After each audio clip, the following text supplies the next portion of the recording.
नमस्कार, मैं तुषार झा और आप देख रहे हैं डीएन वापी न्यूज़। आपको बता दूं कि अभी की ब्रेकिंग न्यूज़ आ रही है उमरगांव से, जहां 3 साल की बच्ची से रेप का मामला सामने आया है। उसके बाद पब्लिक पुलिस स्टेशन के सामने प्रदर्शन करते देखी जा रही है। पुलिस प्रशासन का दावा है कि आरोपी पालघर में पकड़ा गया है। पुलिस का ऐसा कहना है कि थोड़ी देर में उसे यहाँ लाया जाएगा।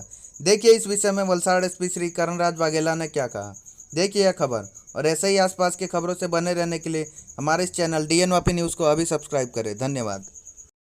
स्पेशल पब्लिक प्रोसिक्यूटरनी નિમણૂક કરીશું અને ફાસ્ટેગ કોર્ટમાં ટ્રાયલ ચાલે એના માટે હોમ મિનિસ્ટર સાહેબ સાથે વાત કરીને ફાસ્ટેગની જવાબદારીમાં ડુંગરા પોલીસ સ્ટેશનમાં 6 વર્ષની દીકરી હતી, એમાં પણ હું તમને લિખિતમાં આપું છું, આવતા મહિને તમને એમાં ફાંસીની કે ઉંમર કેદની સજા આપવાનો છું બે કેસમાં। સર નાબાલિગ સાથે તો સર કીધેલું છે કે નાબાલિગનું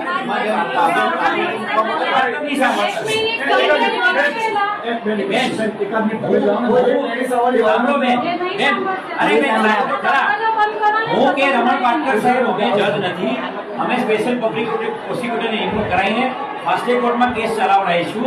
દીકરીની તબિયત એકદમ સારી છે। દીકરીના પપ્પા જે છે એનો આ મિત્ર હતો અને બંને એકબીજાને પહેલેથી ઓળખતા હતા। આપણે આરોપી ક્રાઇમ બ્રાન્ચે ચાલુ રેલવે સ્ટેશનમાં દોડીને પકડી પાડ્યો છે। ટીમ આરોપીને લઈને આવી જાય છે, ફોટોગ્રાફ બધાને આપ્યા કે આરોપી પકડી, જે સાચો આરોપી છે એ જ પકડ્યો છે આપણે।